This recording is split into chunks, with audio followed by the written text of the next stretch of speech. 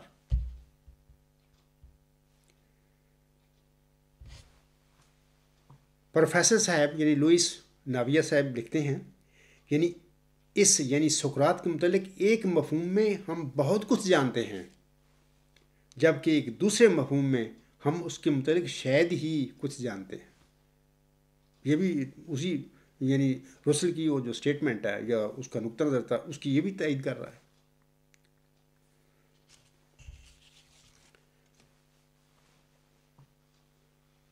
تو ان الفاظ سے بھی ہمیں پتہ ملتا ہے کہ بقول پروفیسر ڈاکٹر لوئس ناویا کے خیال کے مطابق بھی یا اس کی نظر میں بھی، یا ہم کہہ سکتے ہیں کہ ڈاکٹر لوئس ای ناویا بھی اس حقیقت کی تصدیق کرتے ہیں کہ ہم سقراط کے متعلق شاید ہی کچھ جانتے ہیں، اور یہ بات سچی ہے. انشاءاللہ تعالیٰ جب میں اپنے اس لیکچر کے آخر تک پہنچوں گا بتاتے بتاتے آپ لوگوں کو آپ کو بھی یقین ہو جائے گا کہ واقعی یہی بات ہے. اب میں تیسرے نامی جو ماہر فلسفہ ہیں میں اس کی ایک کوٹیشن کی طرف آتا ہوں. یہ یونانی نژاد تھے، اب بہت ہو چکے ہیں یہ بھی. یہ پروفیسر گریگوری ولسٹاس تھے. یہ پرنسٹن یونیورسٹی میں پڑھاتے رہے ہیں، آخر پہ غالباً ہیڈ آف ڈپارٹمنٹ تھے وہاں پہ، وہیں پہ ریٹائر ہوئے تھے. وہ اپنی کتاب the philosophy of Socrates a collection of critical essays کے صفحہ 4 پر لکھتے ہیں. وہ لکھتے ہیں we find a man who is all paradox. Other philosophers have talked about paradox. Socrates did not. The paradox in Socrates is Socrates. Professor Gregory Vlastos کے الفاظ کا ترجمہ اس طرح ہے سامعین کرام. میں یہ بھی بتا دیتا ہوں کہ میں کوئی پروفیشنل ترجمان یا ٹرانسلیٹر نہیں ہوں. میں نے جلدی میں یہ باتیں لکھ کے ان کی انگریزی کے ترجمے کیے ہیں، لیکن میں اصل الفاظ جو ہیں ان کتابوں کے پڑھ رہا ہوں انگریزی میں. تو ترجمہ تو میں ان لوگوں کے لیے پڑھ رہا ہوں جو انگریزی نہیں جانتے. تو اگر کوئی ترجمے میں میرے، کیونکہ میں کوئی پروفیشنل ترجمان نہیں ہوں، اگر کوئی کمی بیشی ہو تو مجھے معاف کر دینا. اصل جو انگریزی الفاظ ہیں کتابوں کے وہ میں پڑھ رہا ہوں پہلے، پھر ترجمہ تو میں ان لوگوں کے لیے پڑھ رہا ہوں جو انگریزی نہیں جانتے. یہ پروفیسر ولسٹاس کے الفاظ کا ترجمہ اس طرح ہے کہ ہمیں ایک ایسے انسان کا پتہ ملتا ہے جو مکمل طور پر پیراڈاکس ہے. دیگر فلاسفہ نے پیراڈاکس کے متعلق بات کی ہے، سقراط نے نہیں. سقراط بذات خود ایک پیراڈاکس ہے. یہ پیراڈاکس جو الفاظ ہے نا، کسی ایسی سٹیٹمنٹ، کسی ایسی پریپوزیشن کے متعلق ہم کہتے ہیں جو دراصل بظاہر تو محمل ہو لیکن دراصل سچی بات ہو. ظاہر سے وہ محمل سی لگ رہی ہو، نہ جس کا سار پیر معلوم ہو رہا ہو، وہ سچی نہ معلوم ہو رہی ہو. تو اس قسم کی جو محمل بات ہو دراصل ہو سچی، اس کے متعلق لفظ انگلش کے عام استعمال کیا جاتا ہے کہ پیراڈاکس ہے. تو یہ جناب پروفیسر ولسٹاس صاحب کے الفاظ ہیں سقراط کے متعلق. تو اس کا مطلب یہ ہے کہ یہ بھی یہی بتا رہے ہیں. تو خود یونانی تھے، یعنی پروفیسر گریگوری ولسٹاس تو خود ہی یونانی ہے. تو یہ بھی سقراط کے متعلق یہی بات بتا رہا ہے کہ وہ مکمل طور پر ایک پیراڈاکس ہے. کچھ نہیں پتہ لوگوں کو کہ وہ سقراط، ہسٹوریکل سقراط کیا تھا، اس کے نظریات کیا تھے. تو یہ صاحب کے علاوہ میں چوتھا شخص جو ہے اس کا بھی میں ایک حوالہ پیش کرتا ہوں. یہ جو بڑا نامی شخص ہے یہ پلاٹو کا مایا ناز شاگرد ارسطو ہے. سامعین اکرام، جسے دنیا میں آج تک معلم ابل کے نام سے جانا جاتا ہے، یعنی ارسطوٹل جس کو انگلش میں کہتے ہیں نا، وہ اپنی مشہور کتاب میگنا مورالیا میں سقراط کی نظریہ ورچو از نالج کے حوالہ سے لکھتے ہیں. میں صرف ان کا ایک حوالہ یہاں پر میں پڑھ رہا ہوں، اور بہت سارے اس کی کتاب جو ہے یہ میگنا موریلیا یا میٹا فزکس اس کی کتابیں ملتے ہیں ہمیں. یہ ملتے جلتی وہ باتیں میں نے یہاں پر بڑے اختصار کے ساتھ اپنے اس لیکچر میں ایک حوالہ آپ لوگوں کو میں بتا رہا ہوں. وہ لکھتے ہیں، ارسطو صاحب لکھتے ہیں، یہ حوالہ ہے میگنا مورالیہ 1198 اس کا آپ ڈھونڈ سکتے ہیں وہاں پہ نا.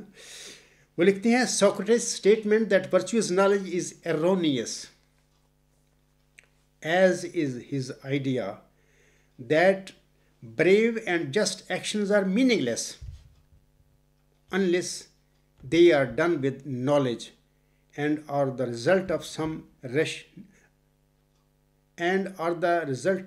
rationally conceived goal.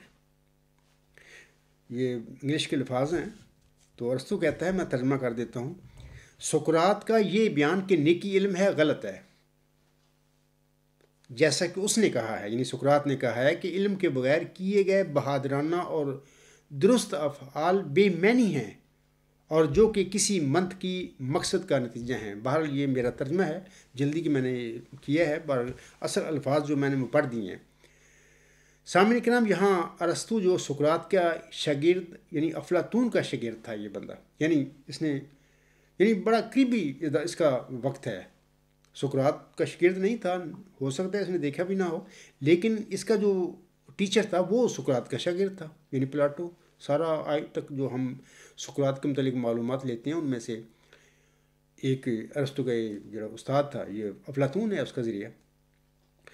تو منطق استقرائیہ کا بانی سقراط تھا، یعنی یہ باتیں بھی ہمیں ارسطوٹل بتاتا ہے میٹا فزکس میں. اور منطق استخراجیہ کا بانی خود ارسطوٹل ہے.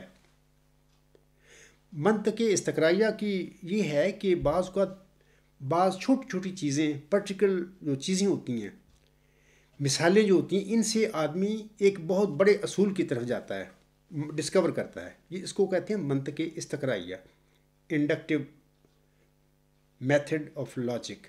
اور دوسرا ڈیڈکٹیو لاجک ہوتا ہے، وہ منطق استخراجیہ اس کا نام ہے. تو اس میں یہ ہوتا ہے کہ بڑے بڑے جو تصورات ہوتے ہیں، لاز ہوتے ہیں، ان کو اپلائی کر کے ہم بہت چیزیں چھوٹی چھوٹی کے متعلق کچھ حقائق دریافت کرتے ہیں. یعنی جو منطق استخراجیہ ہے وہ منطق استقرائیہ کا الٹ ہے، اور جو منطق استقرائیہ ہے وہ منطق استخراجیہ کا الٹ ہے. تو سقراط جو ہے وہ منطق استقرائیہ کا بانی تھا. یہ چیزیں ارسطوٹل لکھتا ہے اپنی میٹا فزکس میں. اور منطق استخراجیہ کا جو بانی خود ہی ارسطو ہے.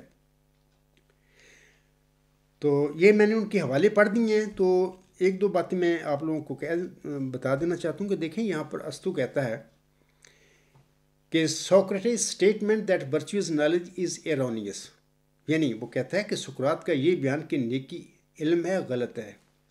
آگے چل کے میں بتاؤں گا آپ لوگوں کو کہ دیکھیں یہ باتیں ہوتی ہیں کہ بہت یہ معلم اول اس کو کہا جاتا ہے. آج تک تاریخ فلسفہ میں پوری دنیا کے علم و حکمت میں مشہور انسان ہے، اور باقی میں نے بھی اس کو اسٹڈی کیا ہے. جتنا بھی میں نے اس کو اسٹڈی کیا ہے، اور میں بھی دنگ رہ گیا ہوں اس کو پڑھ کے کہ باقی کمال کی اس کی ذہانت تھی اپنے زمانے میں. اس نے کمال کا لکھا ہے. اور آج تک میں سمجھتا ہوں کہ یہ جو فلسفہ ہے یہ گریک فلسفی ہے چلی آ رہی ہے. ماڈرن فلسفی جو ہیں فلاسفر ہیں، انہوں نے کچھ زیادہ اس میں کوئی تھوڑی بہت تبدیلیاں انہوں نے کی ہیں. باقی مین جو ہے چلا آ رہا فلسفہ وہ گریک فلسفی چلی آ رہی ہے. تو یہ شخص بھی سقراط کے اس اسٹیٹمنٹ کو یعنی ورچوئس نالج کو ایرونیس کہہ رہا ہے، غلط کہہ رہا ہے، جبکہ میں بتاتا ہوں کہ یہ بالکل سچی بات ہے. یہ پیراڈاکس ہے، یہ سچی ہے. تو یہی کام تو اللہ نے مجھے بتایا ہے، یہی تو انکشافات اس عاجز پر اللہ نے کی ہیں سقراط کی اسٹیٹمنٹ کے متعلق، ورچوئس نالج کے متعلق کہ اس کی حقیقت کیا ہے. وہی تو میں بتا رہا ہوں. یہ ورچوئس گاڈ اسی کی ڈیولپمنٹ ہے، ورچوئس نالج کی. تو اسی میں یعنی ورچو از نالج کی مہید کھلتی ہے، اور وہ وہی میں کھول رہا ہوں لوگوں کے آگے. تو اس زمانے سقراط کے شاگرد کا شاگرد یعنی معلم اول لکھتا ہے کہ سقراط کی یہ جو بات ہے، یہ بیان ہے نیکی علم ہے غلط ہے. حالانکہ یہ غلط نہیں ہے، یہ بالکل رائٹ ہے، صحیح ہے. لیکن ارسطو کو اس کی بات کی سمجھ نہیں تھی، اور سمجھ آ بھی نہیں سکتی. اس کی وجہ کیا ہے میں آگے چل کے بتاؤں گا. تو یہ چیزیں اللہ تعالیٰ کے اختیار میں ہوتی ہیں، یہ اللہ کا علم ہے. تو جس کو چاہے پھر بخش دے. تو آگے انشاءاللہ ذرا زیادہ تفصیل سے میں بتاؤں گا ان باتوں کو کہ کیا وجہ ہے کہ ارسطو نے سقراط کی اس سٹیٹمنٹ کو غلط کہا ہے، جبکہ یہ بالکل ایبسولوٹلی ٹروتھ ہے یہ. تو اگلا میں پھر ارسطو کا یہ ایک سٹیٹمنٹ ہے، وہ ایک اقتباس سے میں پڑھ کر سنانا چاہتا ہوں لوگوں کو. ارسطو اپنی مشہور میٹا فزکس میں سقراط کے یونیورسل یا ڈیفینیشنز کے حوالے سے لکھتے ہیں. وہ لکھتے ہیں، یہ جو ان کا جو حوالہ ہے میٹا فزکس 1078 اس کے 2 والیوم ہیں. ارسطوٹل کے جو جتنی بھی تحریریں ہیں اس کے اس وقت دنیا میں 2 والیوم چھپے ہوئے ہیں، اور میرے خیال 3-4 ہزار صفحات ہیں. وہ 2 والیوم الحمدللہ میرے پاس ہیں، بوقت ضرورت میں ان کو دیکھتا بھی ہوں، پڑھتا بھی ہوں. تو یہ جو حوالہ ہے یہ میٹا فزکس 1078 والیوم 2 پیج 1705، جو میرے پاس جو والیوم ہے، سیکنڈ والیوم ہے اس پر یہ الفاظ میں نے وہیں سے نوٹ کیے ہیں. ارسطو لکھتا ہے کہ but Socrates did not make the universals اور the definitions exist apart. His successors, however, gave them separate existence. And this was the kind of the thing they called ideas. یہ بڑا انٹرسٹنگ ہے ان کا حوالہ ہے ارسطو کا. تو اس کا ترجمہ اس طرح ہے کہ سقراط نے یونیورسلز یا ڈیفینیشنز کے متعلق یہ نہیں کہا تھا کہ ان کا کوئی الگ وجود ہے.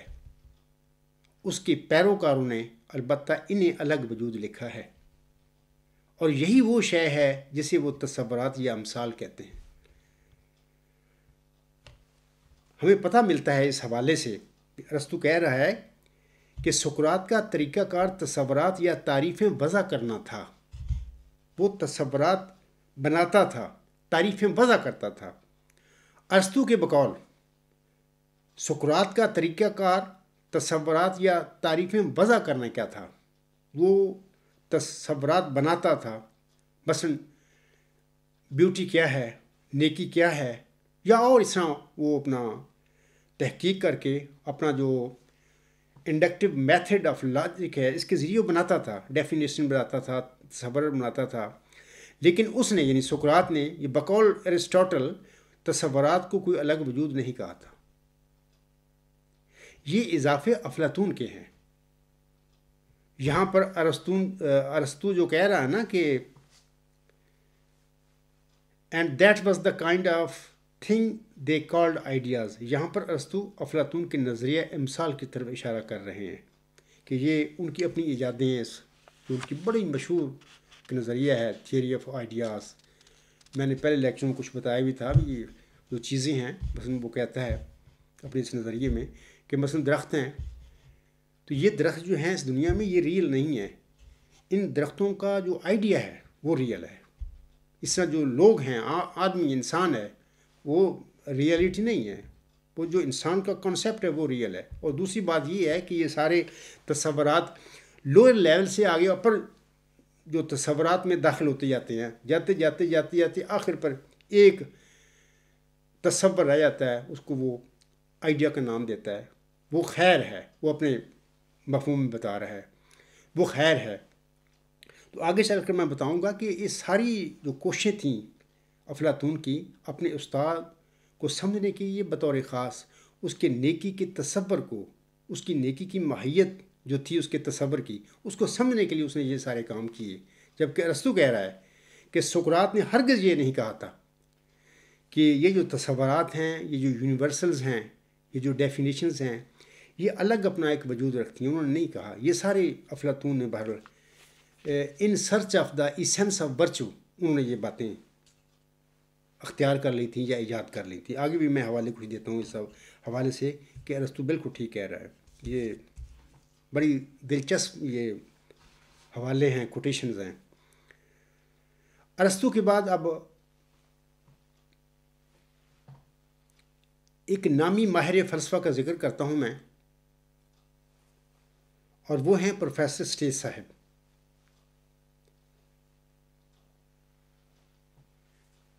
جیسے کہ ابھی میں نے ارسطو کا حوالہ پیش کیا ہے کہ سقراط جو تھا یونیورسلز اور ڈیفینیشنز کی وہ بات کرتا تھا، تعریفیں یا تصورات وضع کرنے کا اس کا کام تھا. لیکن وہ یونیورسلز اور ڈیفینیشنز کو الگ وجود نہیں کہتا تھا. یہ سارے کام پھر بعد میں اس کے شاگرد نے کیے اور آئیڈیاز کو الگ ایک وجود کہا کہ یہ الگ وجود ہیں، جیسے کہ ابھی میں نے اختصار کے ساتھ کہا بھی ہے. تو اسی بات جو ارسطو کی بات ہے، اس کی کو تصدیق کرتے ہیں یہ پروفیسر اسٹیس صاحب. وہ اپنی مشہور کتاب ایک critical history of Greek philosophy کے صفحہ 234 پر لکھتے ہیں. وہ فرماتے ہیں as against them Socrates pointed out that all knowledge is through concepts, reason, and Plato added to this that the concept is not mere rule of thought but a metaphysical reality. This was the substance of the theory of ideas. یہ الفاظ جو ہیں stage صاحب کے، ان کا ترجمہ اس طرح ہے کہ ان کے برخلاف سقراط نے بتایا کہ سب علم تصورات کے ذریعے ملتا ہے، عقل، اور افلاطون نے اس پر یہ اضافہ کیا کہ یہ تصور فکر کا محض کو قاعدہ، کوئی رول نہیں ہے، بلکہ یہ ایک ما بعد طبیعتی حقیقت ہے. آگے اسٹیسا فرما رہے ہیں یہی نظریہ امثال کی روح ہے. اب سامنے کرام یہ حقیقت ثابت ہو جاتی ہے کہ نظریہ امثال افلاطون کی ایجاد ہے. اس نظریہ آئیڈیا کے ساتھ سقراط کا کوئی تعلق نہیں ہے، بنتا ہی نہیں ہے، کیونکہ میں اب مثالیں پیش کر رہا ہوں آپ لوگوں کے آگے، اس کے ثبوت پیش کر رہا ہوں.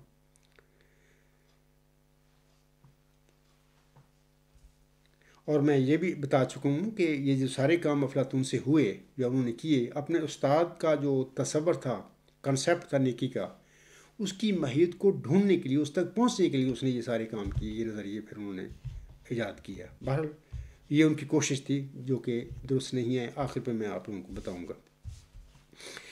آگے میں 7واں حوالہ اور آپ کے سامنے پیش کرنا چاہتا ہوں. یہ پھر وہی پروفیسر ڈاکٹر لوئس ای ناویا کے متعلق ہے. ان کا حوالہ ہے، وہ اپنی کتاب Socrates the man and his philosophy کے صفحہ 294 پر لکھتے ہیں. وہ لکھتے ہیں but of course just as the seeds of formal logic can be found in the Socratic elenchus, so too it is possible to find the seeds of Plato's theory of ideal forms in Socrates' search for the essence of virtue and in his aspiration for a realm of absolute ethical values. تو یہ professor Louis E ناویا صاحب بھی یہی تصدیق کر رہے ہیں اسی بات کی کہ جو ابھی ارسطو نے کہا ہے یا یہ جو پروفیسر اسٹیس صاحب نے کہا ہے، اسی کی تصدیق ہے. انگریزی الفاظ کا ترجمہ اس طرح ہے. پروفیسر لوئس صاحب فرماتی ہیں لیکن بلا شبہ جس طرح سوری منطق کے بیج سقراطی منطقی وضاحتوں میں تلاش کیے جا سکتے ہیں، اسی طرح سقراط کی نیکی کی ماہیت کی تلاش اور اس کی قطعی اخلاقی قدروں کی آرزو میں افلاطون کے نظریہ امثال کے بیچ بھی تلاش کیے جا سکتے ہیں. تو یہی بات ہو گئی کہ پھر افلاطون نے اپنے استاد کی جو کنسیپٹ تھا نیکی کا، virtue is knowledge, virtue what is virtue, virtue ہے کیا، اسی ورچو کی ماہیت کو جاننے کے لیے اس نے یہ اپنا تھیوری آف آئیڈیاز ڈیولپ کیا. تو باقی میں تفصیل میں نہیں جاتا، آگے بہت لمبا مضمون ہے میرا، میں بیان کرنا چاہتا ہوں. تو آپ سمجھ گئے ہوں گے کہ یہ بالکل سچ ہے. اور پروفیسر ڈاکٹر لوئس ناویا بھی پروفیسر اسٹیس صاحب اور ارسطو کی جو باتیں ہیں ان کی تصدیق کر رہے ہیں. یہ بھی سامعین کرام، اس کے بعد میں ایک اور سٹیٹمنٹ پروفیسر اسٹیس صاحب کے آگے آپ کے رکھنا چاہتا ہوں کہ یہ تو میں نے 7 میں کوٹیشن دی ہیں بڑے نامی مفکروں کی، ماہرین فلسفہ کی، جس میں ارسطو بھی شامل ہے. اب میں ایک پروفیسر اسٹیس صاحب کا اقتباس پیش کروں گا.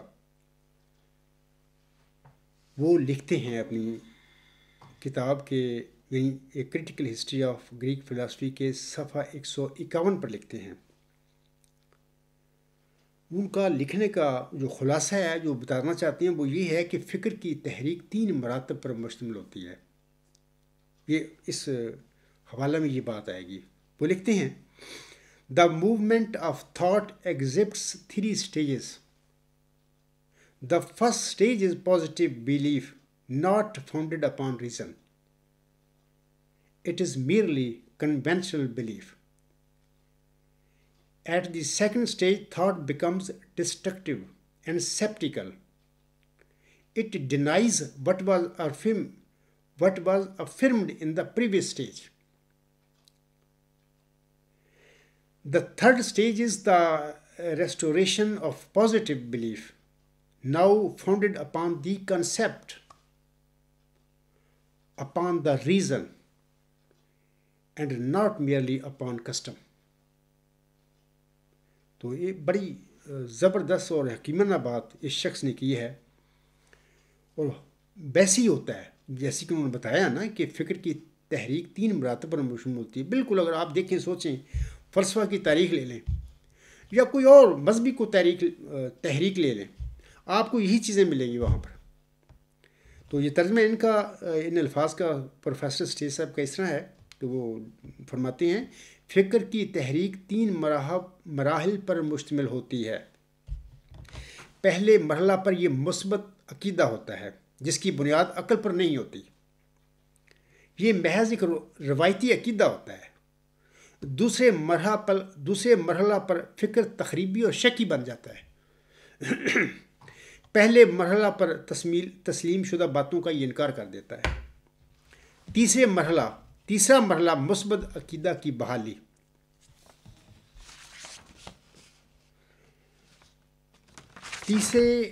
تیسرا مرحلہ مثبت عقیدہ کی بحالی ہے جس کی بنیاد تصور عقل پر رکھی جاتی ہے، نہ کہ محض رسم پر. سامعین کرام، جب فکر یعنی تھاٹ عقیدہ یا ایمان کی دنیا میں تشکیک اور عدم یقینی پیدا کرتا ہے تو بجا طور پر فکر کی یہ خرابیاں، جیسے کہ اسٹیج صاحب فرما رہے ہیں، تو بجا طور پر فکر کی یہ خرابیاں فکر کو دبانے سے نہیں بلکہ مزید بہتر فکر سے دور ہو سکتی ہیں. کیا نیکی کا یہ اعلیٰ انتہائی ہماگیر تصور، یہ عاجز پر جو اللہ تعالیٰ نے الہام فرمایا ہے ورچوئس گاڈ، کیا نیکی کا یہ اعلیٰ انتہائی ہماگیر تصور ہر قسم کے شک کو دور کرتے ہوئے سقراط کے نیکی کے فلسفے پر ہمارے ایمان کی بحالی نہیں کرتا، جس کی بنیاد عقل پر ہے نہ کہ محض روایت پر؟ تو اب دیکھیں نا کہ ادھر جماعتی عملیہ میں کیا ہوتا ہے، اخراج مقاطعہ یعنی آزادی ضمیر پر پابندیاں کیوں ہیں؟ اگر کوئی سچائی ہے تو اس سچائی کو کیا ڈر ہے دوسرے لوگوں کے نظریات سے؟ سچ کو کبھی ڈر نہیں ہوا کرتا. ہمیشہ جو جھوٹ سچ بنا لیے جاتے ہیں ان جھوٹوں کو خطرہ ہوتا ہے کہ ایسا نہ ہو کہ ہمارے جھوٹ پر ایسا کو حملہ ہو جائے کہ سچ اس کے سامنے ظاہر ہو جائے تو یہ جھوٹ تو ختم ہو جائے گا. یہ وجہ ہے لوگوں کی، خواہ وہ تنظیمیں مذہبی ہوں یا فلسفیکل موومنٹس ہوں. تو یہ لوگ مطلب کہ ان تنظیموں میں یہ ایسے ہوتا ہے کہ بعض اوقات جھوٹ کو سچ بنا کر پیش کر دیا جاتا ہے اور پھر لوگوں کی زبانوں پر تالے لگا دیے جاتے ہیں کہ وہ بات نہ کر سکیں تاکہ ہمارے جھوٹ جو ہیں ان کو بھی پتہ ہوتا ہے کہ یہ جھوٹ ہے، سچ نہیں ہے، تو وہ زندہ رہیں. تو ایسا نہیں ہوتا، ہو نہیں سکتی، کیونکہ جھوٹ کے پاؤں نہیں ہوتے اور جو سچ ہوتا ہے وہ اپنے پاؤں پر کھڑا ہوتا ہے. اس کو کوئی زوال نہیں ہوتا، اس کو کسی کا ڈر نہیں ہوتا. سچے لوگ کبھی اخراج مقاطعہ یا آزادی ضمیر پابندیاں نہیں لگایا کرتے. تمام انبیاء جو ہیں اللہ تعالیٰ کی دنیا میں آئے، آپ ان کی ہسٹری دیکھیں، سب نے آزادی ضمیر کو پروموٹ کیا، اس کی آزادی دی لوگوں کو. کبھی وہ آزادی ضمیر سے خائف نہیں ہوئے، بلکہ ان کا بھی اپنی ہر انسان کو سوچنے کا، سمجھنے کا، بات کرنے کا حق ہے. لیکن مصیبت ہماری قادیانی جماعت میں یہ ہے کہ دعوے تو یہ کرتی ہیں کہ آزادی ضمیر ہونی چاہیے. جس طرح اکثر میں مرزا طاہر احمد کا 5 دسمبر 1985 کا خطبہ یا 86 کا میں اس کے حوالے دیا کرتا ہوں، دھواں دار تقریریں کرتے ہیں آزادی ضمیر کے حق پہ، جبکہ جماعت میں کسی انسان کو ایک ادنا سا حق دینے کے لیے وہ تیار نہیں ہے. کیا ان کی قول و فعل میں تضاد نہیں ہے؟ اس قسم کے جھوٹے لوگ کیا خدا کے بنائے ہوئے خلیفے ہو سکتے ہیں؟ ہرگز نہیں۔ سامعین اکرام، یہ جو میں نے اسٹیٹمنٹ پر پڑھی ہے نا ابھی وہ اسٹیج صاحب کی، آج تک سقراط اور اس کے نظریہ علم کے ساتھ جو کچھ ہوا، خاکسار کا الہی نظریہ ان سب خرابیوں کی اصلاح کر رہا ہے، نہ کہ محض روایتوں کے ذریعے، بلکہ عقل اور منطق کی رنگ میں یہ اصلاح ہو رہی ہے۔ مزید یہ کہ سب طلباء کو خبر دے رہا ہے، یعنی یہ عاجز کا یہ اعلیٰ انتہائی ہمگیر جو نظریہ ہے، تمام اسٹوڈنٹس کو یہ خبر دے رہا ہے کہ ہم سب جس غائی علم یعنی آبجیکٹو نالج کی تلاش میں ہیں، وہی تو ہمارا خدا ہے، جو موجود علمی دنیا میں غائی علم ہے، یعنی آبجیکٹو نالج ہے، وہی مذہبی دنیا میں خدا، رب، بھگوان اور گاڈ کے نام سے یاد کیا جاتا ہے۔ تو یہ اسٹیج صاحب نے جو فرمایا ہے کہ فکر کی جو تاریخ ہے وہ 3 سٹیجز پر مشتمل ہوتی ہے۔ تو آپ فلسفہ کی دنیا میں سقراط کی مثال لے رہے ہیں اور یہ چیزیں اس پر اپلائی کریں، آپ کو پتہ لگ جائے گا کہ آج وہ وقت آ گیا ہے کہ جب سقراط کا یہ تصور نیکی علم ہے ڈیولپ ہو رہا ہے عقل پر، منطقی طور پر، تصوراتی رنگ میں، نہ کہ عقائد یا رسموں کے بل بوتے پر، نہ کہ بڑے بڑے جو مفکرین پہلے آئے ہیں ان کی تحریروں کے بل بوتے پر۔ ایسی بات نہیں میں کر رہا۔ تو اس کا مطلب یہ کہ سچی بات ہو گئی ہے، یہ بالکل اسٹیج صاحب نے سچ فرمایا ہے۔ سامعین کرام، سقراط نے جس نیکی کے تصور کی بات کی تھی، اس کی ماہیت کو صرف اللہ تعالیٰ کی مد سے ہی جانا جا سکتا ہے۔ جیسے کہ ارسطو کہتا ہے نا کہ وہ جو ورچوئس نالج اسٹیٹمنٹ تو سقراط کی ہے، لیکن ہے غلط۔ میں نے ابھی بتا کے آیا ہوں، وہ غلط نہیں ہے، وہ صحیح ہے۔ لیکن اس قسم کے جو تصورات ہوتے ہیں ذات باری تعالیٰ کے حوالے سے، تو یہ اللہ تعالیٰ کی مد کے ساتھ ان کا علم ہو سکتا ہے۔ اگر کسی کو الہام نہیں ہوتا یا وحی نہیں ہوتی، اللہ نہ انکشاف نہیں کرتا، تو وہ خواہ افلاطون ہو، خواہ وہ ارسطو ہو، جو بھی ہو، تو وہ پھر اسی قسم کی ٹامکٹوئیاں مارے گا۔ میں بڑی معذرت کے ساتھ، بعض لوگ بڑے افلاطون اور ارسطو کے عاشق ہیں، تو ان کے میں معذرت سے باتیں کہہ رہا ہوں کہ وہ انسان تھے، بشر تھے۔ بڑا اچھا لکھا ہے انہوں نے، جتنی میں نے اسٹڈی ان کی ہے، حیرت انگیز وہ باتیں کر کے گئے، لیکن اس کے باوجود بشر تھے، اور بعض ایسی باتیں تھیں جن پر ان کے اپنے خیالات تھے، جبکہ وہ جو کوئی درست نہیں ہیں۔ تو ابھی میں نے ارسطو کی مثال دے دی ہے کہ اس نے سقراط کے اس نظریہ یعنی ورچوئس نالج کو یہ مانا ہے کہ یہ سقراط کی اسٹیٹمنٹ ہے، لیکن یہ ساتھ کہہ دیا کہ یہ غلط ہے، جبکہ یہ غلط نہیں، یہ صحیح ہے۔ آج دنیا میں الحمدللہ اس عاجز کے وجود کے ساتھ یہ اسٹیٹمنٹ انشاءاللہ ایک نئے رنگ میں دنیا پر ظاہر ہو رہی ہے۔ تو میں کہہ رہا تھا کہ سقراط نے جس نیکی کے تصور کی بات کی تھی، اس کی ماہیت کو صرف اللہ تعالیٰ کی مد سے ہی جانا جا سکتا ہے۔ دوسرے الفاظ میں نیکی کی ماہیت کا جاننا صرف اللہ تعالیٰ کا فضل ہے۔ اب میں اسی حوالے سے ایک ثبوت آپ لوگوں کے آگے پیش کرتا ہوں۔ افلاطون کے، یعنی وہ جو سقراط کا شاگرد تھا، افلاطون کے مشہور ڈائیلاگ مینو کہ آخر پر سقراط نیکی کی ماہیت کے علم کے حصول کے حوالے سے مینو کو فرماتے ہیں۔ مینو ایک ینگ مین تھا اس زمانے میں، اس کی گفتگو ہوئی ہوگی سقراط سے، تو افلاطون نے اس کے نام پر اس رسالے کا نام رکھ دیا مینو۔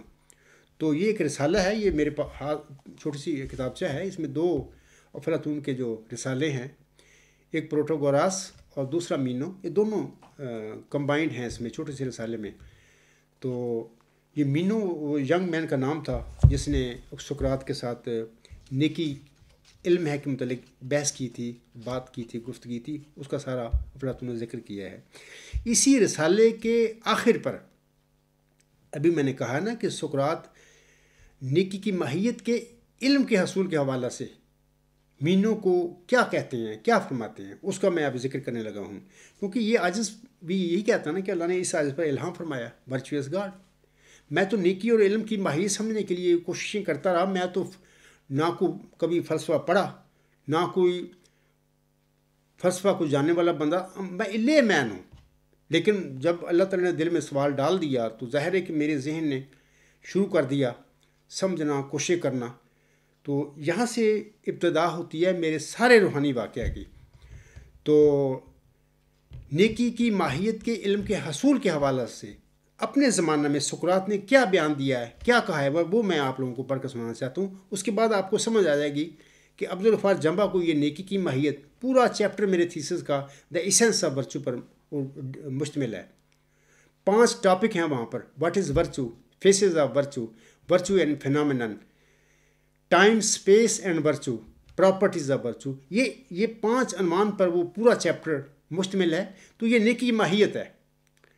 تو سقراط نیکی کی ماہیت کے علم کے حصول کے حوالے سے کیا بیان دیتا ہے؟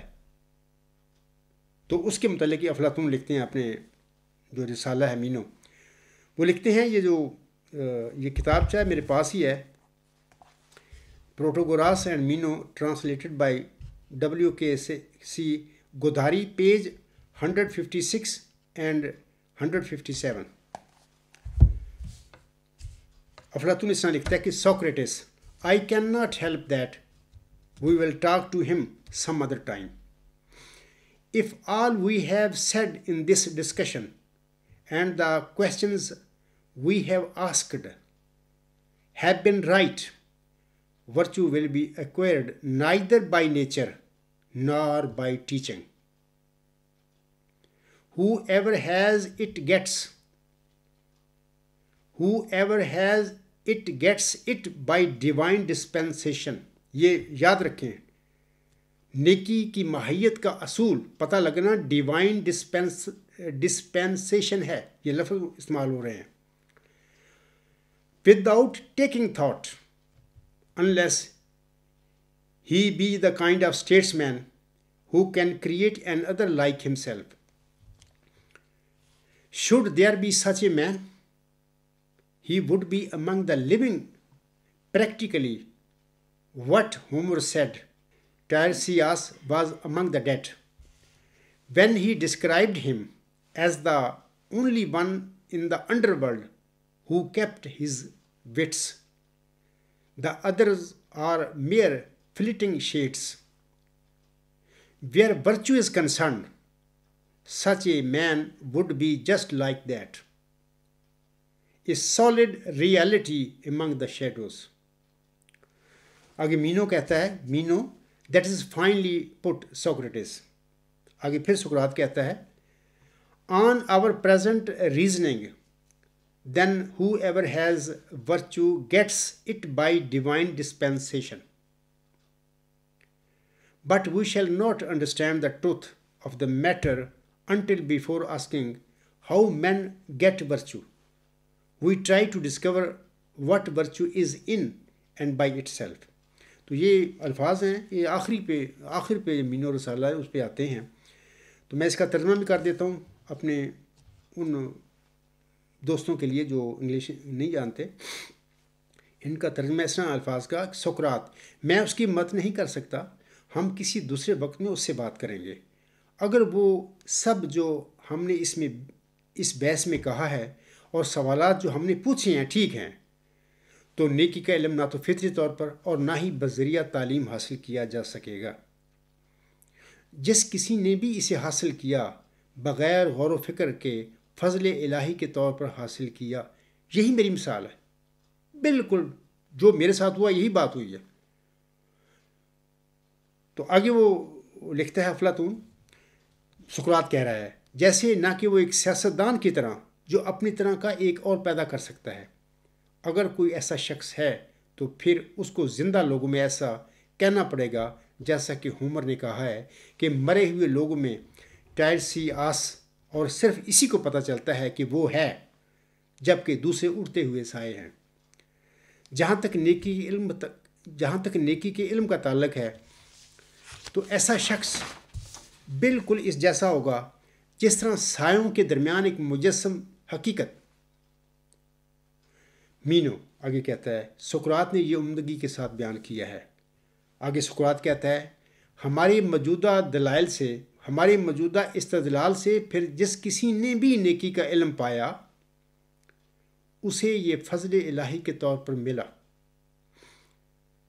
لیکن ہم اس معاملہ کی سچائی کو اس وقت تک نہیں سمجھیں گے جب تک ہم یہ نہ پوچھیں کہ لوگوں نے نیکی کا علم کیسے حاصل کیا۔ ہم یہ دریافت کرنے کی کوشش کرتے ہیں کہ بذات خود نیکی کی ماہیت کیا ہے۔ سامعین کرام، ان الفاظ سے ظاہر ہے کہ سقراط نے نیکی کے تصور کے متعلق صرف یہ کہا تھا کہ نیکی علم ہے، لیکن اس نیکی کی ماہیت کیا ہے، سقراط زندگی بھر اس حوالے سے خاموش رہا۔ سقراط نے یہ جو کہا ہے کہ نیکی کی ماہیت کا علم ملنا صرف اللہ تعالیٰ کا فضل ہے، تو خاکسار آپ سب کے آگے اس کا ثبوت پیش کرتا ہے۔ تو بتایا نا، میں تو یہ جب میں 5th ایئر کا طالب علم تھا تو ہمارے پولیٹیکل سائنس میں 2 سبجیکٹ تھے، پیپر تھے، ایک ویسٹرن پولیٹیکل تھاٹ اور ایک مسلم پولیٹیکل تھاٹ۔ تو ویسٹرن پولیٹیکل تھاٹ میں بہت سارے گریک فلاسفر بھی، ان کے سسٹم جو انہوں نے دیے تھے اپنے زمانوں میں، وہ ہم نے اسٹڈی کی ہے۔ سقراط کا بھی آیا ٹرن، تو وہاں پر ورچوئز نالج کہ یہ جو اسٹیٹمنٹ آ گئی یہ سقراط کی اسٹیٹمنٹ ہے، تو اس کا جو وہاں پہ ترجمہ لکھا ہوا تھا وہ اس طرح تھا کہ ورچو، اس کا مطلب یہ ہے ورچوئز نالج کا کہ ورچو ڈپینڈز اپان نالج۔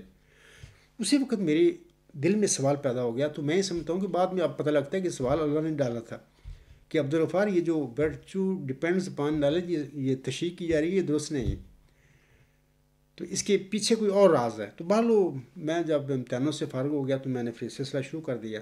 پوری آپ غلام مسیح الزمان کا مقدمہ جو ہے اس میں کتاب کے مقدمہ میں یہ ساری تفسیر موجود ہے، یہاں پر میں چھوڑتا ہوں۔ تو یہ جو سقراط کہہ رہا ہے یہ فضل الہی ہے، ایک نیکی کی ماہیت سے باخبر ہونا ایک اللہ کا فضل ہے۔ بندہ اپنی عقل سے، اپنی کوششوں سے یہ اس ماہیت سے آگاہ نہیں ہو سکتا۔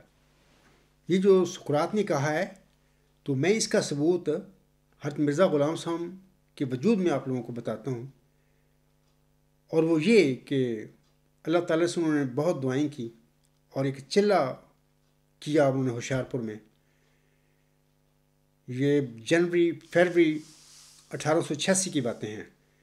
تو وہاں پر آپ علیہ السلام کی تضرعات اور دعاؤں کو سن کر اللہ تعالیٰ نے آپ کو ایک نشان کی بشارت دی، اور یہ فرمایا اللہ نے کہ اے میرے بندے، میں نے تیری دعائیں سن لی ہیں، جو تو مجھ سے مانگتا ہے میں نے وہ جو تجھے دیا۔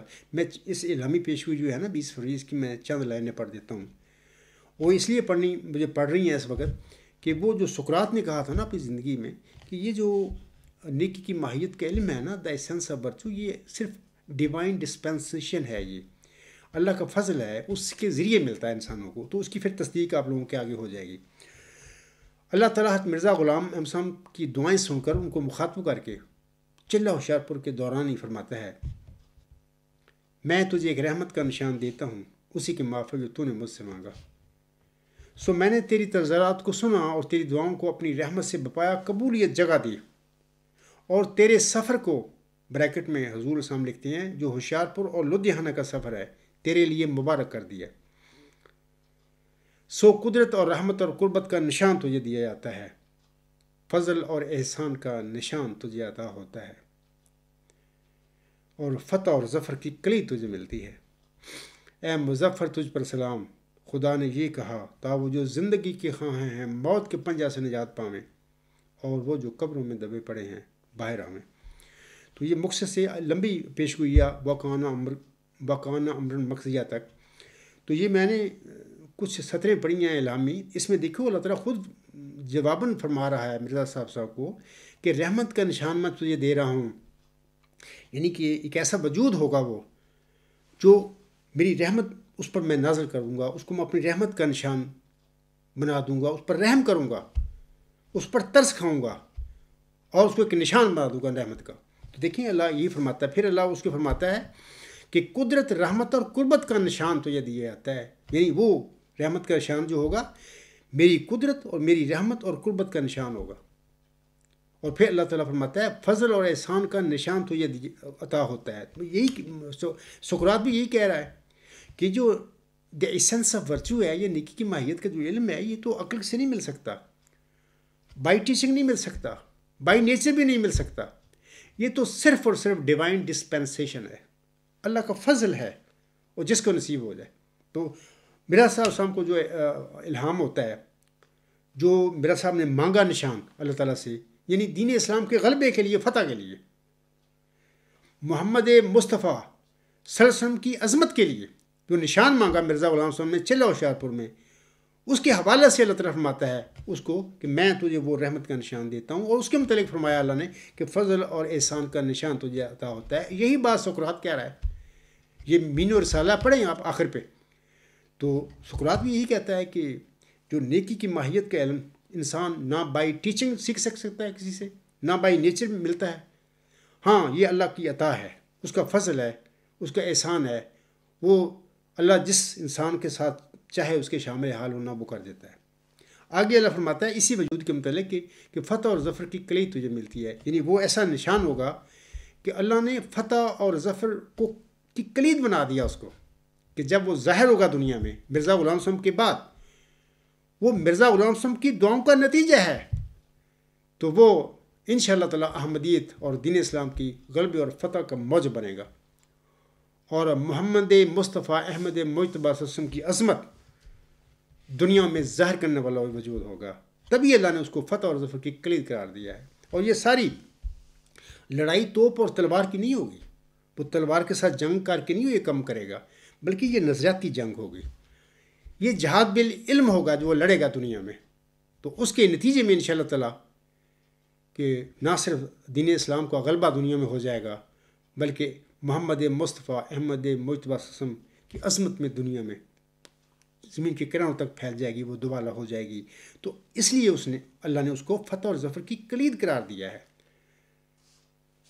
آگے اللہ فرماتا ہے اے مظفر تجھ پر سلام، خدا نے یہ کہا تھا وہ جو زندگی کے ہاں ہیں موت کے پنجہ سے نجات پاویں، اور وہ جو قبروں میں دبے پڑے ہیں باہر آویں. اب دیکھیں سارا وہ سلسلہ مرزا صاحب کی وفات کے بعد کیا ہوا. اب یہ لوگ بیچارے میرے پر غصہ کرتے ہیں بعض اوقات، بھی جمبا صاحب ہمیں کہتے ہیں قبرستان. بھئی یار تم قبرستان ہی نہیں تو اور کیا ہو؟ تمہارے پاس کوئی حق نہیں ہے آواز بولنے کا. تم سے آزادی ضمیر چھین لی گئی ہے. جب لوگوں سے آزادی ضمیر چھین لی جائے وہ جانوروں کی طرح بن جاتے ہیں، وہ مردہ ہو جاتے ہیں. زندہ درگور انہی لوگوں کو کہا جاتا ہے کہ جن کے پاس کسی قسم کا بولنے کا اختیار ہی نہیں ہوتا، کوئی بات ہی نہیں کہہ سکتے، جانوروں کی طرح لکیروں کے فقیر بن جاتے ہیں. تو وہی زندہ درگور ہوتے ہیں. ان کا ذکر ہے کہ ایسا ہونا تھا مرزا غلام صاحب کی جماعت میں ان کی وفات کے بعد. اور پھر ان رسیلوں کی رستگاری وہی ذکی غلام، وہی نشان رحمت کے ساتھ اللہ نے دنیا میں مقدر کی ہوئی ہے. تو انشاءاللہ یہ ہو جائے گی. سامعین کرام، جن لوگوں نے جماعت میں یہ سمجھا، میں ایک اور بات بتانا چاہتا ہوں کہ جن لوگوں نے جماعت احمدیہ میں یہ سمجھا کہ حضرت مرزا غلام صاحب کی جماعت پر قبضہ کر کے لوگوں سے اپنا خلیفہ ثانی ہونے کی بیعتیں کروا کر اور پھر بعد میں مسلم موعود ہونے کے دعوے کر کے ہم مسلم موعود بن جائیں گے، جنہوں نے یہ سمجھا تھا، اب دیکھیں ان کے ساتھ کیا ہو گیا. ابھی میں نے بتایا ہے کہ یہ نیکی کی ماہیت کا علم ہی اللہ کا فضل ہے، یہ اللہ کے فضل سے ملتا ہے. تو یہ الہامی پیشگی مسلم موعود جو ہے نا، یہ ذکی غلام مسیح عظمیٰ، یہ اللہ کا فضل ہے، اللہ کی امانت تھی، مرزا غلام صاحب پر نازل ہوئی. اللہ نے ان کو یہ انعام دیا، عظمت دی کہ میں نے مرزا غلام احمد السلام پر یہ پیشگوئی نازل کی ہے. دوسری بات یہ بھی یاد رکھیں کہ اکثر میں کہا کرتا ہوں کہ یہ وہی پیشگوئی ہے جو محمد مصطفیٰ احمد صلی اللہ علیہ وسلم نے امت محمدیہ میں نزول مسیح عیسیٰ ابن مریم کی پیشگوئی امت میں بیان فرمائی. یہ وہی پیشگوئی ہے، ایک دوسرے رنگ میں دہرائی گئی ہے محمدی مریم پر، کیونکہ وہ ابن مریم ہے، آنے والا نزول فرمانے والا مسیح جو ہے وہ ابن مریم ہے. تو مریم بھی تو کوئی ہونی تھی نا. تو وہ موسوی سلسلے کی جو مریم ہے وہ صدیقہ بیچاری فوت ہو چکی ہے، یہ 2000 سال پہلے کی باتیں ہیں. وہ بن باپ ان کے گھر میں پیدا ہوا بیٹا ایک، وہ بھی مسیح صاحب ابن مریم تھا، وہ بھی ذکی غلام تھا اپنے وقت میں. تو یہودی بدبختوں نے اس کے ساتھ کیا کیا؟ آج وہی معاملہ جماعت احمدیہ قبرستان میں، یعنی مرزا غلام صاحب کی جماعت میں، اس نشان رحمت، اس موعود ذکی غلام یا اس موعود مسیح عیسیٰ ابن مریم جس کی خبر مرزا غلام صاحب نے اپنی تحریروں میں دی ہے، اس کے ساتھ وہی تماشا ہو رہا ہے جو یہودیوں نے مسیح عیسیٰ ابن مریم کے ساتھ یا موسوی ذکی غلام کے ساتھ کیا تھا. بالکل بے نہیں وہی چیز ہو رہی ہے. اور یہی وجہ تھی کہ آن حضرت صلی اللہ علیہ وسلم نے اس وجود کے متعلق امت محمدیہ میں نازل ہونے کے والے کے متعلق مسیح عیسیٰ بن مریم کے لفظ استعمال فرمائے. اس کو نوح نہیں کہا، موسیٰ نہیں کہا، یا داؤد نہیں کہا، بلکہ مسیح عیسیٰ ابن مریم. اور اس کا وجہ یہ ہے کہ اللہ نے بتا دیا تھا آسم کو کہ تیری امت میں بعد ازاں ایک ایسا گروہ بننے والا ہے کہ جو بالکل ہی یہودیوں کی کاپی ہوگا، تو چربا ہوگا ان کا، بلکہ 2 قدم آگے ہوگا. تو یہ بات ہو رہی ہے میرے ساتھ بھی. مجھے امید ہے کہ سامعین کو پتہ لگ گیا ہوگا کہ جن لوگوں نے یہ سمجھا کہ جماعت پر قبضہ کر لو، پھر خلیفہ ثانی بن کے پھر بیعتیں کروا لو، سارے غلام بن گئے. اس کے بعد جب موقع ملے تو مسلم کا دعویٰ کر کے اپنا اللہ خیر صدا سارا کچھ ہی ہو گیا ٹھیک. یہ باتیں غلط تھیں. یہی تو ان لوگوں نے غلطیاں کی ہیں، اور یہ دیدہ ادنے سے سب کچھ ہوا ہے. مرزا غلام صاحب کی جو تعلیم تھی اس کو پس پش ڈال کے یہ سب کچھ ہے. جبکہ مرزا غلام صاحب علیہ السلام تو بار بار فرماتے ہیں کہ پیشگوئیوں پر اجمالی رنگ میں ایمان لاؤ، ان کی حقیقت حوالہ باخدا کر دو. یہاں پر تو نفس آ گیا اور نفسانی لوگ پیدا ہو گئے. انہوں نے پروگرام بنا لیے کہ ہم نے اس پیشگوئی کا مصداق بننا ہے.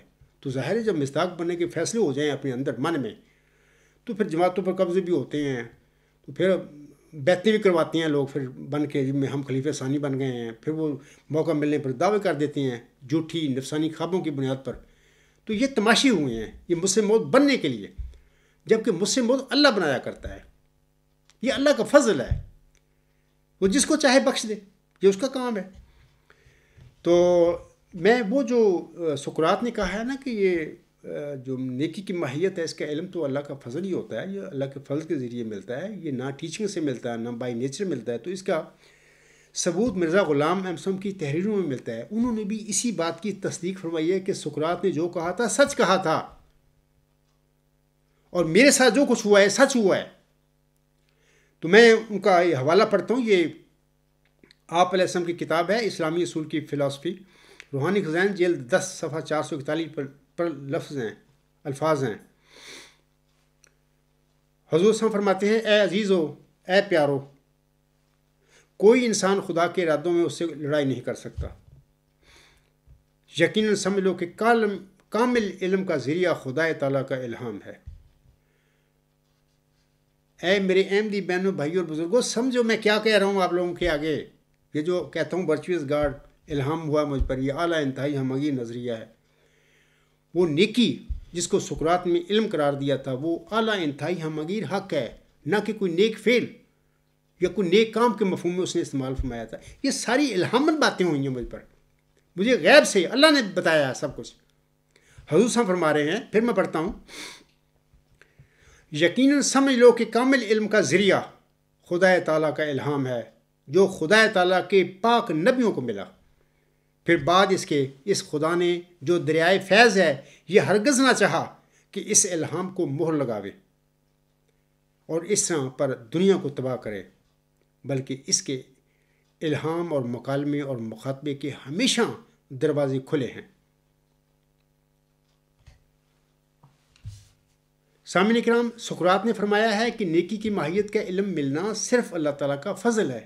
ابھی میں نے کافی دفعہ بتا بھی چکا ہوں آپ لوگوں کو، دوبارہ میں پھر اس حوالے کے ساتھ چاہتا ہوں کہ دوبارہ بتا دوں. اور حضرت مرزا غلام صاحب فرما رہے ہیں کہ کامل علم کا ذریعہ صرف اور صرف روح القدس یا وحی اور الہام ہے. تو پھر اے میرے احمدی بہنوں، بھائیوں اور بزرگوں، غور کرو اس پر کہ اللہ تعالیٰ نے بذریعہ الہام یہ سب کچھ خاکسار کو عنایت فرمایا ہے. جو لوگ اکثر مجھ سے وحی اور الہام کے حوالے سے سوال کرتے ہیں، میری جمبا صاحب آپ پر وحی ہوئی ہے، جمبا صاحب آپ کو الہام ہوا ہے، تو میں ان کو جواب کہتا ہوں کہ ورچو از گاڈ الہام ہے. یہ لفظ ہے نا، ورچو از گاڈ، یہ 3 لفظ ہیں انگلش کے، یہ الہام ہے. آپ کیسا الہام چاہتے ہیں مجھ سے؟ اور نیکی کی ماہیت سے اللہ تعالیٰ نے اس عاجز کو بذریعہ وحی اور الہام آگاہ فرمایا ہے. الحمدللہ رب العالمین، ذالک فضل اللہ یؤتیہ من یشاء واللہ ذو الفضل العظیم. آگے حضور فرماتے ہیں کہ پھر بعد اس کے اس خدا نے جو دریائے فیض ہے یہ ہرگز نہ چاہا کہ اس الہام کو مہر لگاوے اور اس طرح پر دنیا کو تباہ کرے، بلکہ اس کے الہام اور مکالمے اور مخاطبے کے ہمیشہ دروازے کھلے ہیں۔ ہاں، ان کو ان کی راہوں سے ڈھونڈو، تب وہ آسانی سے تمہیں ملیں گے۔ یہاں پر میں پھر کہہ دیتا ہوں کہ چلاکیوں سے نہیں ملتے، مکاریوں فریب کاریوں سے نہیں یہ باتیں ہوتی کہ یہ جماعت پر قبضہ کر لو، اس کے بعد سارے لوگ پھر خلیفہ ثانی بن بیٹھو، پھر بیعت کر لیں گے سارے غلام ہو گئے، اس کے بعد جب موقع ملے گا تو اس مسلموں کا دعویٰ کر دیں گے ہم لوگ۔ یہ چلاکیوں اور مکاریوں اور فریب کاریاں تھیں۔ تو یہ چیزیں اللہ کی نعمتیں، فضل چلاکیوں اور مکاریوں اور فریب کاریوں سے نہیں ملا کرتے، یہ اللہ کا فضل ہے، وہ جس کو چاہے بخش دے۔ اس کے لیے مٹنا پڑتا ہے دنیا میں، انسان کو نفس سے الگ ہونا پڑتا ہے، بندے کو خاک بن جانا ہوتا ہے اس دنیا میں، سمجھتا ہے کہ میں بالکل مٹی ہوں، میری کوئی حیثیت نہیں ہے۔ پھر اس قسم کے لوگوں کو اللہ تعالیٰ اپنے دامن میں پکڑ لیتا ہے، اپنے بازو پھیلا دیتا ہے، بھی اے میرے بندے آ جا میرے پاس۔ اور پھر اس قسم کے مسکین لوگوں کو اللہ اپنی گود میں بٹھا لیا کرتا ہے اور پھر دنیا کے لیے ان کو نشان بنا دیا کرتا ہے۔ تو یہ ہیں طریقے، راستے یہ ہیں۔ مکر و فریب، دجل، یہ ان چلاکیوں کے ساتھ یہ کام نہیں ہوتے۔ مرزا صاحب بھی یہی فرما رہے ہیں نا، ہاں ان کو ان کی راہوں سے ڈھونڈو، تب وہ آسانی سے تمہیں ملیں گی۔ وہ زندگی کا پانی آسمان سے آیا اور اپنے مناسب مقام پر ٹھہرا۔ اب تمہیں کیا کرنا چاہیے تاکہ تم اس پانی کو پی سکو؟ یہی کرنا ہے، یہی کرنا چاہیے کہ افتاں و خیزاں اس چشمہ تک پہنچو، پھر اپنا منہ اس چشمہ کے آگے رکھ دو تا اس زندگی کے پانی سے سیراب ہو جاؤ۔ اسلامی اصول کی اسی جو فلسفی ہے، یہ روحانی خزائن جلد 10 صفحہ 441 کے اسی صفحہ پر حضور صلی اللہ علیہ وسلم فرماتے ہیں، یہ ذات باری تعالیٰ کے حوالہ سے حضور صلی اللہ علیہ وسلم فرما رہے ہیں کہ وہ کامل علم اور ڈیوائن نالج کیسے ملتا ہے۔ حضور صلی اللہ علیہ وسلم فرماتے ہیں، کیا تم خدا کو بغیر خدا کی تجلی کے پا سکتے ہو؟ یعنی یہ سارا کام، میں 18 سال ہو گئے ہیں، 20 سال ہو گئے ہیں، میں ایک میدان میں جم کر کھڑا ہوں اور میرے مخالفین بھاگ چکے ہیں، ان میں جرت ہی نہیں ہے کہ میرے سامنا کر سکیں وہ دلیل کے ساتھ، خواہ وہ مذہبی دلیلیں ہوں یا علمی اور علم و حکمت کی دلیلیں ہوں، ہر طرح وہ بھاگ چکے ہیں۔ تو بات یہ ہے، میں کہتا ہوں کہ یہ سارا کچھ خدا کی اس عاجز پر تجلی ہونے کے بغیر ہی ہو گیا، یہ سارا نہیں، اس اللہ کی تجلی اس عاجز پر ظاہر ہوئی۔ ہاں، میں یہ کہہ دیتا ہوں کہ محمد مصطفیٰ احمد مجتبیٰ صلی اللہ علیہ وسلم کی برکت میری شامل حال ہو گئی۔ یہ میری ایک الگ زندگی ہے، اور میں نے تھوڑا کبھی کبھی بتایا بھی ہوا ہے کہ بچپن سے ہی اللہ تعالیٰ نے اس راستے پر ڈال دیا۔ تو اس کے بعد پھر محمدی مدنی حضرت مرزا غلام احمد صاحب کی دعا کے نتیجے نے کام کر دیا تمام، اس کے نتیجے میں سارا اللہ کا فضل اس عاجز کے شامل حال ہوا، وگرنہ میں کیا، میری حیثیت کیا، میں تو ایک مٹی کا ذرے سے بھی کم تر انسان ہوں، کوئی حیثیت نہیں میری۔ آپ لوگوں کو سمجھ گئے ہوں گے کہ سقراط نے جس نیکی کے ماہیت کے حوالے سے فرمایا تھا کہ یہ اللہ کا فضل ہے، یہ ہر ایک اللہ کے فضل تو الہام اور روح القدس اور وحی کے ذریعے شامل حال ہوا کرتے ہیں۔ مرزا غلام صاحب نے بھی اس کی تصدیق کی ہے۔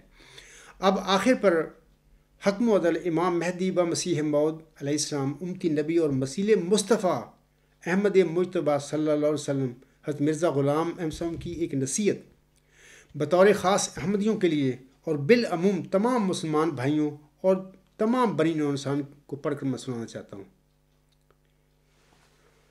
حضور صاحب اپنا کتابچہ ہے کشتی نو، روحانی خزائن جلد 19 صفحہ 21 اور 22 پر فرماتے ہیں، حضور صاحب فرماتے ہیں، اسی طرح تمہیں چاہیے کہ اس دنیا کے فلسفیوں کی پیروی مت کرو اور ان کو عزت کی نگاہ سے مت دیکھو کہ یہ سب نادانیاں ہیں۔ سچا فلسفہ وہ ہے جو خدا نے تمہیں اپنے کلام میں سکھلایا ہے۔ ہلاک ہو گئے وہ لوگ جو اس دنیاوی فلسفہ کے عاشق ہیں، اور کامیاب ہیں وہ لوگ جنہوں نے سچے علم اور فلسفہ کو خدا کی کتاب میں ڈھونڈا۔ نادانی کی راہیں کیوں اختیار کرتے ہو؟ کیا تم خدا کو وہ باتیں سکھلاؤ گے جو اسے معلوم نہیں؟ کیا وہ جو خود اندھا ہے وہ تمہیں کیا راہ دکھلائے گا؟ بلکہ سچا فلسفہ روح القدس سے حاصل ہوتا ہے جس کا تمہیں وعدہ دیا گیا ہے۔ اے احمدی بہنوں، بھائیوں اور بزرگوں، روح القدس کے بغیر نیکی کی ماہیت کا خاکسار کو کیسے پتہ مل گیا؟ میں آپ لوگوں سے سوال کرتا ہوں، میں بار بار دلائل پیش کر رہا ہوں، حوالے دے رہا ہوں کہ اگر آپ سمجھتے ہیں کہ مجھے کوئی الہام نہیں ہوا، مجھے وحی نہیں ہوتی، میرے روح القدس میرے شامل حال نہیں ہوا، جیسے کہ بعض مخالف ہیں میرے، بس زبانی کرتے ہیں، اس قسم کے کرتے رہتے ہیں، اگر وہ سمجھتے ہیں کہ اس عاجز کو کوئی وحی اور الہام روح القدس میرے شامل حال نہیں ہوا، تو نیکی کی ماہیت جس کے متعلق سقراط کہتا ہے، یہ صرف اللہ کا فضل ہے، اور اللہ کا فضل کسی انسان کے کس طرح نصیب میں آتا ہے، شامل حال ہوتا ہے وحی اور الہام کے ذریعے، روح القدس کے ذریعے نا اللہ تعالیٰ ان کے اس قسم کے فضل اپنے بندوں میں تقسیم کرتا ہے، دیتا ہے۔ تو آپ خود سوچو کہ اگر مجھے الہام اور وحی اور روح القدس میرے شامل حال نہیں ہوا، تو یہ نیکی کی ماہیت جس کے متعلق آج میرا 7واں لیکچر ہے، آخری لیکچر ہے، جو فرسٹ چیپٹر ہے دی سینس آف ورچو، تو یہ سارا علم مجھے کیسے مل گیا؟ میں نے بتا دیا ہے کہ افلاطون کیا غلطیاں کی اس نے، ارسطو کیا غلطیاں کرتا رہا، جبکہ زبردست یہ لوگ تھے دنیا علم و حکمت کے۔ جس حد تک مجھے موقع ملا ہے میں نے ان کو اسٹڈی کیا ہے، اور اسٹڈی اس لیے کیا، میرا تو سبجیکٹ ہی نہیں، میں نے تو زندگی میں فلسفہ پڑھا ہی نہیں، مجھے تو اللہ تعالیٰ کھینچ کے لیے آیا ہے، صرف داخل کر دیا ادھر کہ چل عبدالغفار شامل داخل ہو جائے اس میدان میں، تو مجھے پھر پڑھنا پڑا ان کو۔ تو میں نے پڑھا تو میں نے حیران ہوا کہ واقعی ان لوگوں نے کمال، 2500 سال پہلے کی باتیں ہیں، انہوں نے کمال لکھا ہے اس زمانے میں۔ باقی بہرحال وہ بشر تھے، کمزوریاں ان کے ساتھ بھی تھیں، وہ حرف آخر باتیں ان کی نہیں تھیں، غلطیاں بھی ان سے ہوں۔ تو آگے میں یہ سوال جو آپ لوگوں سے کیا ہے کہ مجھے بتاؤ کہ وحی اور الہام اور روح القدس کے بغیر یہ نیکی کی ماہیت کا علم مجھے کیسے مل گیا؟ یقیناً یہ روح القدس ہے جو میرے شامل حال ہوا، اور وہ خدا کی قسم کھا کر کہتا ہوں جس کے قبضہ قدرت میں میری جان ہے کہ اگر میں جھوٹ بولوں تو اللہ تعالیٰ مجھے نیست و نابود کر کے ایک عبرت کا نشان سب لوگوں کے آگے بنا دے۔ میں قسم کھا رہا ہوں کہ یقیناً یہ روح القدس ہے جو میرے شامل حال ہوا، اور وہ ہر لمحہ ہر وقت میرے ساتھ رہتا ہے۔ اور سب سے پہلے میں جب مبارک سجدے میں گیا تھا تو یہ واقعہ وہاں پہ ہو گیا، وہ روح القدس جو سجدہ میں میرے شامل حال ہو گیا، آج تک کوئی ایسا لمحہ میری زندگی میں نہیں آیا کہ وہ میرے ساتھ نہ ہو، میرے ساتھ رہتا ہے ہمیشہ، اور ہر لمحہ میری رہنمائی کرتا ہے۔ تو امید ہے آپ لوگوں کو سمجھ آنی چاہیے کہ یہ کوئی تو خیالی افسانوی باتیں نہیں، میں آپ لوگوں کو کیا کر رہا۔ آگے حضور فرماتے ہیں، تم روح کے وسیلہ سے ان پاک علوم تک پہنچائے جاؤ گے جن تک غیروں کی رسائی نہیں۔ نظام بنا کے، لوگوں کو قابو کر کے، غلام اسیر بنا کے یہ باتیں نہیں ہوتی۔ مرزا صاحب فرما رہے ہیں کہ تم روح کے وسیلہ سے ان پاک علوم تک پہنچائے جاؤ گے جن تک غیروں کی رسائی نہیں۔ اگر صدق سے مانگو گے تو آخر تم پاؤ گے، تب سمجھو گے کہ یہی علم ہے جو دل کو تازگی اور زندگی بخشتا ہے اور یقین کے مینار تک پہنچا دیتا ہے۔ وہ جو خود مردار خور ہے وہ کہاں سے تمہارے لیے پاک غذا لائے گا؟ وہ جو خود اندھا ہے وہ کیوں کر تمہیں دکھاوے گا؟ ہر ایک پاک حکمت آسمان سے آتی ہے، پس تم زمینی لوگوں سے کیا ڈھونڈتے ہو جن کی روحیں آسمان کی طرف جاتی ہیں؟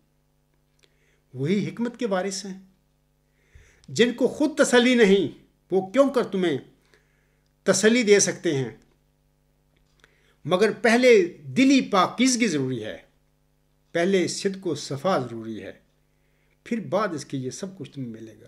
میں نے ابھی کہا ہے کہ اے میرے احمدی بہنوں، بھائیوں اور بزرگوں، اصل حضرت مرزا صاحب علیہ السلام کا ایک شعر ہے،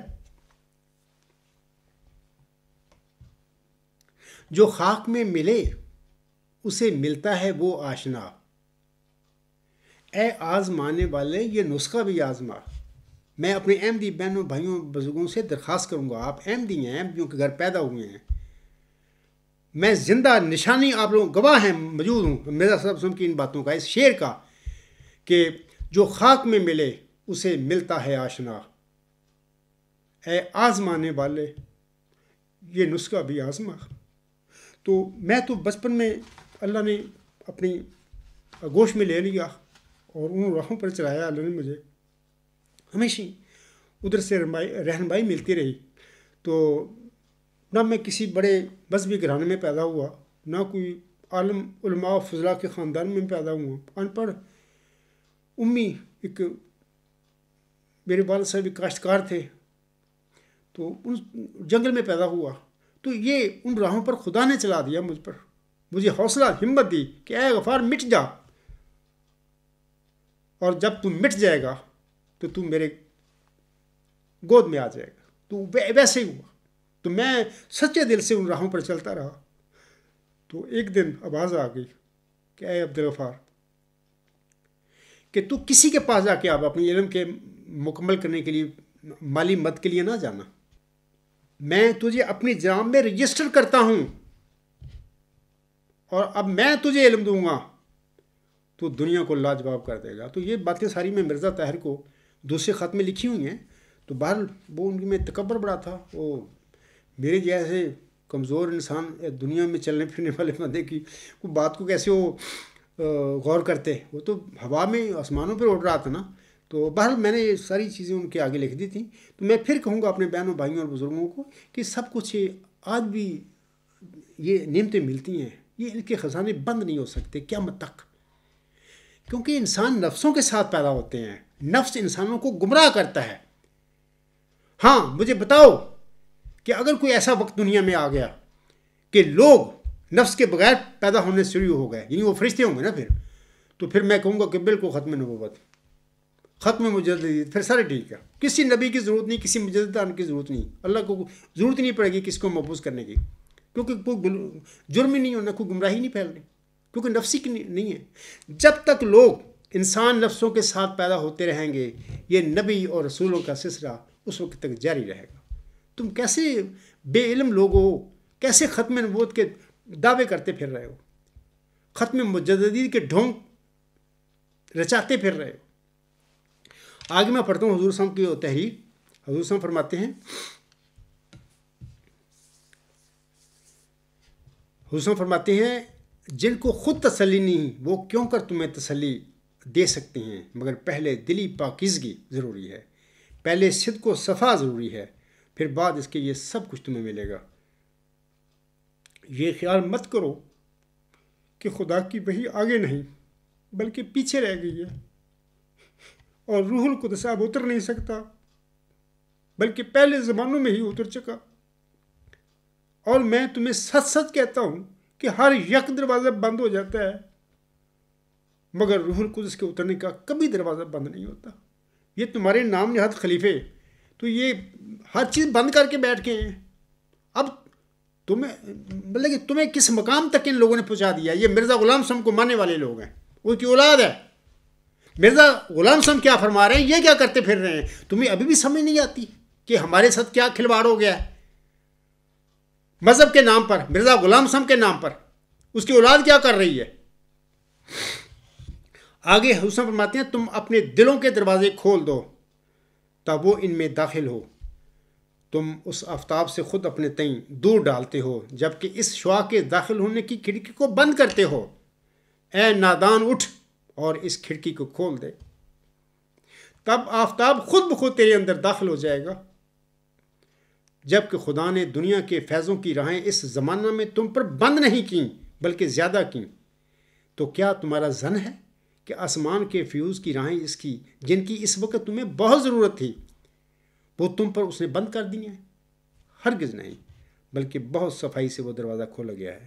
سامعین کرام، اللہ تعالیٰ سورۃ اعراف کی آیات 7 اور 8 میں فرماتا ہے فَلَا نَسْأَلَنَّ الَّذِينَ أُرْسِلَ إِلَيْهِمْ وَلَا نَسْأَلَنَّ الْمُرْسِلِينَ فَلَا نَقُصَّنَّ عَلَيْهِمْ بِعِلْمٍ وَمَا كُنَّا غَائِبِينَ۔ اللہ تعالیٰ ان آیات میں فرماتا ہے پس ہم ضرور ان سے پوچھیں گے جن کی طرف رسول بھیجے گئے تھے. یعنی لوگوں سے، عوام سے، بنی نوع انسان سے ہم پوچھیں گے. ان کی طرف رسول آتے ہیں نا. اور ہم ضرور رسولوں سے بھی پوچھیں گے. یعنی یہی نہیں کہ لوگوں کا محاسبہ ہوگا قیامت کے دن. نہیں، وہ جو ان کی طرف رسول بھیجے گئے تھے ان کا بھی محاسبہ ہوگا. ان سے بھی اللہ پوچھے گا کہ میں نے جو تمہیں دیا تھا، بتایا تھا، کیا آپ نے کھول کھول کے اپنی قوم کو بتا دیا تھا؟ اور قوم کا بھی محاسبہ ہوگا بھی کیا آپ نے، اس بندے نے، یہ بندہ اس نے دنیا میں آ کر میری باتیں آپ لوگوں کو بتائی تھی کہ اللہ نے مجھے مامور فرمایا ہے، اے لوگو یہ ہے، یہ ہے، یہ غلط ہے، یہ ٹھیک ہے، یہ باتیں کہی تھی. تو لوگوں کا بھی، بنی نوع انسان کا بھی محاسبہ ہوگا. اللہ ان سے بھی پوچھے گا. اور وہ جو رسول ان کی طرف بھیجے جاتے ہیں ان سے بھی اللہ پوچھے گا کہ کیا تم نے میری جو مشن تھا، جو میں نے تمہیں دیا تھا، کیا آپ نے پورا کیا ہے؟ اگلی آیت میں اللہ فرماتا ہے ہاں، اور ہم ان پر اپنے علم کی بنا پر حقیقت بیان کریں گے. اور پھر اللہ فرماتا ہے اور ہم کبھی غائب نہیں رہے، وما کننا غائبین. تو یہ تو ترجمہ تھا. میں یہاں پر ایک سوال رکھ دیتا ہوں آپ سب سامعین کے آگے کہ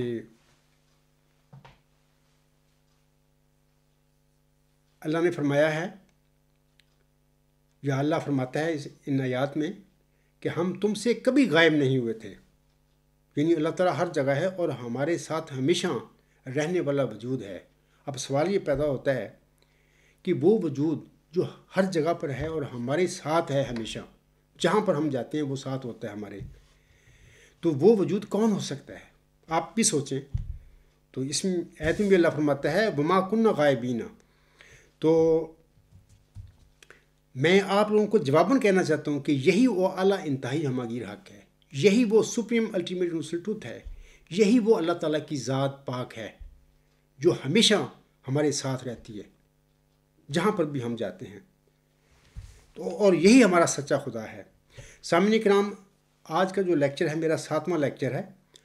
اور آج میں نے دا ایسنس آف ورچو، جو پہلا چیپٹر ہے میرا تھیسس ورچوئس گاڈ میں، تو میں نے وہ آج کا آخری لیکچر دے کر دا ایسنس آف ورچو جس حد تک میں کھول کے بتا سکتا تھا آپ سب کو تو میں نے بتا دیا ہے. آپ سب سے درخواست ہے کہ آپ سب میرے ان 7 لیکچروں کو بغور سنیں، بار بار سنیں. بعض اوقات ایک دفعہ سن کر کسی بات کی سمجھ نہیں آتی، دوبارہ اگر سنتا ہے انسان تو اس کا ذہن کھل جاتا ہے، اس کو پتہ لگ جاتا ہے. تو آپ بھی بار بار ان لیکچروں کو سنیں. اور پھر اگر کسی کے ذہن میں نیکی کی ماہیت کے بارے میں کوئی معقول، مدلل اور علمی سوال پیدا ہو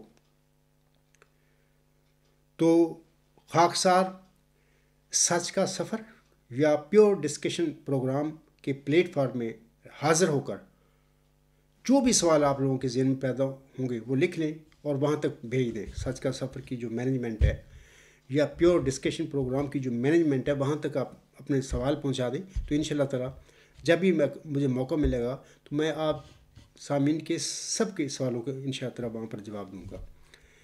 تو خاکسار اس پر اپنا لیکچر ختم کرتا ہے. اور اس طویل لیکچر کے لیے بھی خاکسار آپ سب سامعین کا شکریہ بھی ادا کرتا ہے اور اس کے لیے معذرت خواہ بھی ہے، کیونکہ بات جب تفصیلی اور کھول کے بتانی ہو تو تھوڑا سا زیادہ ٹائم لگتا ہے. مختصر کرنی ہو تو بات تو مختصر کر دیتا آدمی، لیکن اس کی وہ سمجھ نہیں آتی لوگوں کو. تو اس لیے بعض اوقات کسی انسان کو مثالیں دے کر ذرا تفصیل سے سمجھانا پڑتا ہے. لہٰذا آج اسی سلسلے میں، لیکچر کے سلسلے میں، اسی وجہ سے ذرا لیکچر طویل ہو گیا ہے. تو اس پر میں معذرت خواہ ہوں آپ سب سے، اور اس پر میں اپنا لیکچر ختم کرتا ہوں. وما علینا الا البلاغ وآخر دعوانا الحمد للہ رب العالمین. اولم وآخرم وظاہرم وباطنا هو مولانا نعم المولا ونعم النصیر ونعم الوکیل.